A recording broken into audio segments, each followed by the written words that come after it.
హరి ఓం. ప్రియపుత్రి పుత్రులారా, విజయవాడ వేశ్య వాటిక అయిపోయింది అని కొన్ని వార్తలు చూశాను.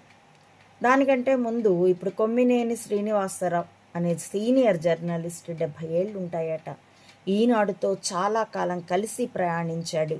తదుపరి డిఫర్ అయ్యి 2002లో బయటికి వచ్చేసి ఉదయంలోనో లేకపోతే ఉదయం అప్పటికి లేదేమో మరో జ్యోతిలోనో ఇంకా రకరకాల పత్రికల్లో రకరకాల టీవీ ఛానళ్లలో పనిచేశాడు. ఏది ఏమైనా చాలా జర్నలిస్టుగా అనుభవం ఉన్నవాడు.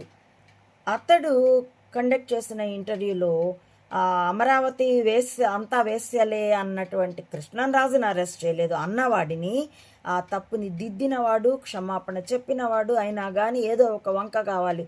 ఆ పులి గనక మేక పిల్లని చంపి తినదలుచుకుంటే నువ్వు నా నీళ్ళు ఎంగిల్ చేసావు, నేను మీకు దిగువని తాగుతున్నాను అంటే 6 నెలల క్రితం నేను పుట్టలేదు అని అంటే మా అమ్మ కడుపులో ఉన్నానంటే మీ అమ్మ చేసింది, నా నీళ్ళు ఎంగిల్ చేసావు కాబట్టి ఇప్పుడు నేను తినేస్తాను అని చంపి తినేసిందట.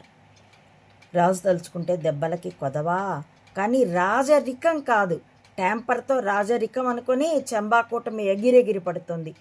కూటమికి ట్యాంపర్ అయినా నెక్స్ట్ ఇయర్ సాధ్యం కాదు. ఇప్పుడు డోర్ తెరిచాం కాబట్టి పరిగెత్తుకుపోయి ఆ గోతిలో పడ్డావు చెంబా, కాబట్టి చెక్ యువర్ సెల్ఫ్. అలాంటి నేపథ్యంలో ఆ సీనియర్ జర్నలిస్ట్కి నా సానుభూతి చెప్తున్నాను. ఎందుకంటే డ్రామోజీతో డిఫర్ అయ్యాడంటేనే అతడి పెర్వర్షన్ని ఇతడు గుర్తుపట్టి ఉండాలి. కాబట్టి కూడా లైఫ్లో ఎక్కడికక్కడ ఏ జాబ్లో ఫిట్ అవ్వకుండా ఎక్కడికక్కడ అతన్ని టార్గెట్ చేస్తూ వచ్చారు. 70 ఏళ్ల వయసులో కూడా అతడు పని చేస్తున్నాడంటే అతడి ఆర్థిక స్థితిని అంచనా వేయగలను.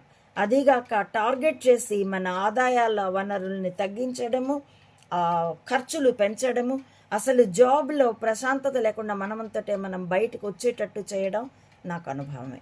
కాబట్టి ఈ నకిలీ కణిక వ్యవస్థ తాము టార్గెట్ చేసిన వ్యక్తిని ఎలా వేధిస్తుందో పైకి చెప్పుకోవడానికి కొన్ని ఎంబరాజింగ్గా ఉంటాయి, కొన్ని నమ్మశక్యంగా కాకుండా ఉంటాయి. ఎదుటి వాళ్ళకి చెప్తే మనం ఫూలిష్గాను కొంత అపోహల్లో ఉన్నట్టుగాను కనిపిస్తాయి. కాబట్టి కొన్ని చెప్పుకొని కూడా చెప్పుకోలేం, అలా వేసిస్తారు. కాబట్టి కొమ్మినేని శ్రీనివాసరావు గారి పరిస్థితిని నేను అర్థం చేసుకోగలను.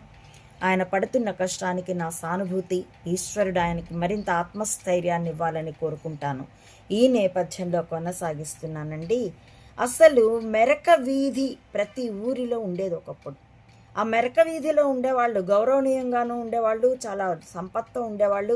అక్కడికి వెళ్ళిన వాళ్ళు హేళన చేయబడేవాళ్ళు, కానీ అక్కడ ఉన్న ఆయా వేశ్యలైతే హేళన చేయబడేవాళ్ళు.